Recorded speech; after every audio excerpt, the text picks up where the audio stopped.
I was scrubbing a pot when Armand casually asked if the internet bill had been paid. The question was small, but my chest tightened.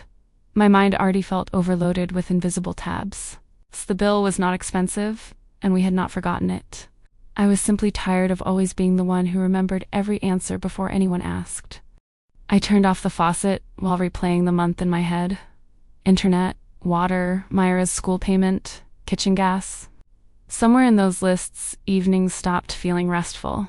Armand and Mira laughed together in the living room while my thoughts stayed stuck on due dates. I stood there physically present, but mentally somewhere else. My name's Clara, and lately we have tried managing finances together. On paper, it felt shared, but I still carried the quiet burden of remembering everything. I opened the refrigerator while planning dinner in my head.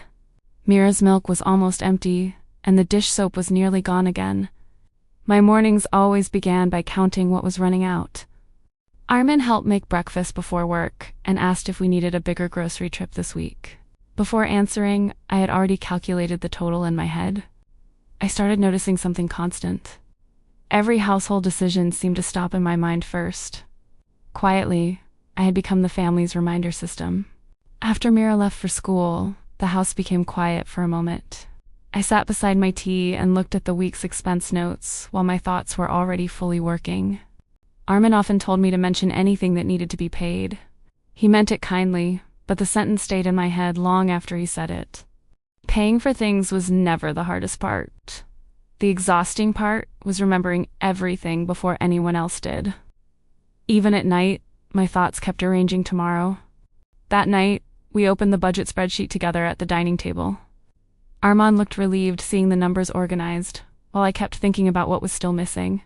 At first, I thought I was simply too controlling. Maybe I cared too much about details others ignored, so I tried to stop tracking everything in my head.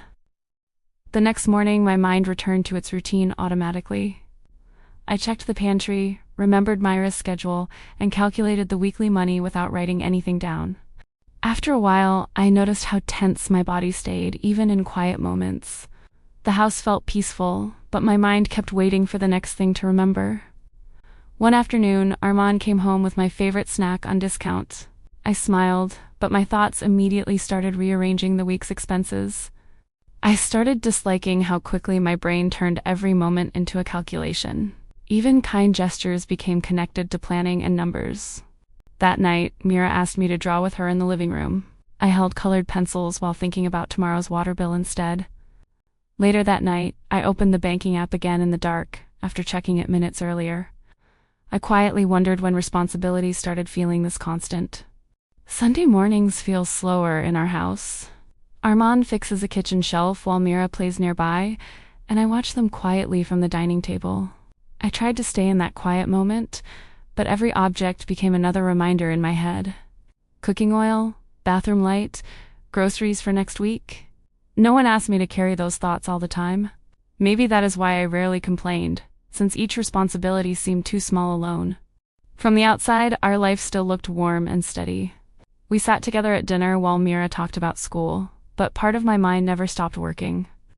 Even during quiet moments, reminders kept moving in my head. Transfer this. Refill that. Check something before tomorrow. The room stayed calm, but my thoughts did not. One night we watched a movie together on the sofa. Mira laughed so hard she almost dropped the popcorn, while my thoughts calculated next month's expenses. That was when I realized how far away my mind had gone. My body sat beside them, but I could barely feel the evening around me anymore. Armin reached for my hand, a gesture that usually calmed me. But that night, my thoughts still felt crowded and distant. After a while, every part of the house felt connected to responsibility. The laundry basket, kitchen shelf, even quiet corners reminded me of something unfinished. The strange part was that nothing was truly falling apart. There was no crisis, yet I carried every small responsibility, like everything depended on me. The next morning, Mira sat at the dining table, drawing our family in front of a small yellow house. I smiled because the picture felt warm in a simple childhood way. Then I noticed one small detail. I was carrying a large bag while the others held almost nothing. It looked strangely familiar before I understood why. I softly asked Mira why the mother in the picture carried so much. She barely looked up before answering, as if the reason was obvious. "Because Mama remembers everything," Mira said casually. But something inside me became very quiet after hearing those words. I kept staring at the drawing long after Mira left the table. In the picture, they smiled freely, while my figure carried something heavy alone. That night, I replayed Mira's sentence while the house grew quiet. I realized even a child could notice the weight I had normalized for years. For the first time, I understood my exhaustion differently. It was not only tasks or budgeting, but carrying the responsibility of remembering everything alone. I used to believe motherhood meant keeping everything from falling apart, so I quietly carried every small responsibility until staying alert became my normal state. Armand was never careless with our family. Whenever I asked for help, he stepped in, but I rarely slowed down enough to let him carry things with me. I always moved first without thinking. First to remember, first to plan, first to solve problems. Eventually, moving felt easier than asking for support. Somewhere along the way, we created a quiet pattern. He waited for instructions, while I waited for him to notice things on his own. We rarely fought, and most days still looked peaceful.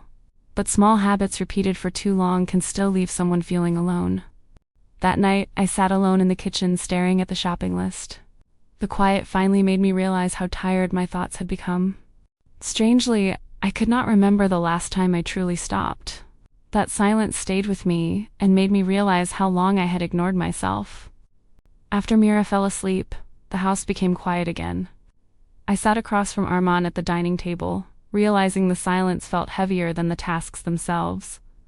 I told him that even after sharing plans and budgets, my mind still carried the responsibility long after the conversations ended. Some exhaustion never appears on paper. Armand stayed quiet for a moment before answering. He did not seem defensive, only like someone finally seeing a part of my day he had missed. I started listing the small things I remembered every day. Grocery stock, Myra's schedule, monthly bills. Separate tasks felt small, but together, they never left my mind. After listening, Armand quietly admitted he thought I liked handling everything because I always seemed calm. I realized competence can easily look like comfort. I smiled and admitted I had helped create that assumption too. I carried things so quietly that even I stopped noticing how heavy they felt. Nothing was fully solved that night, and no big promises were made. But sitting there together, I realized honesty can change a home before routines do. The next morning felt slightly different. Nothing dramatic changed, but for the first time in a while, my mind did not wake up already running. Armand checked the kitchen supplies before work and typed a grocery list into his phone. It was small, but my shoulders loosened without me noticing. That night, he added Mira's school payment reminder into his own calendar. I did not have to mention it first anymore. I started trying not to double-check every little thing. Some days felt easier, though I still caught myself reaching for control out of habit. Slowly, I realized a home does not need one person staying alert all the time. Maybe trust can feel quiet like this. Myra often sees us cooking together now. Sometimes Armand still forgets small things, and somehow life continues normally anyway. That night, I laughed softly while clearing the dinner table. The house felt lighter than it had in a long time, even though almost nothing had changed. I used to think responsibility meant keeping everything running myself, but over time, carrying every small thing silently in my head became exhausting. A healthy home may not be a perfect one. Maybe it is simply a place where no one quietly runs out of energy alone. Sometimes exhaustion does not come from big problems. It comes from always feeling responsible for remembering everything before anyone else does. If you're also learning to build a calmer home financially and emotionally, maybe stay here with us for a while. Sometimes hearing these things out loud makes them feel lighter. Now, I often wonder about other homes too. Maybe many of us have been carrying invisible lists for longer than we realized.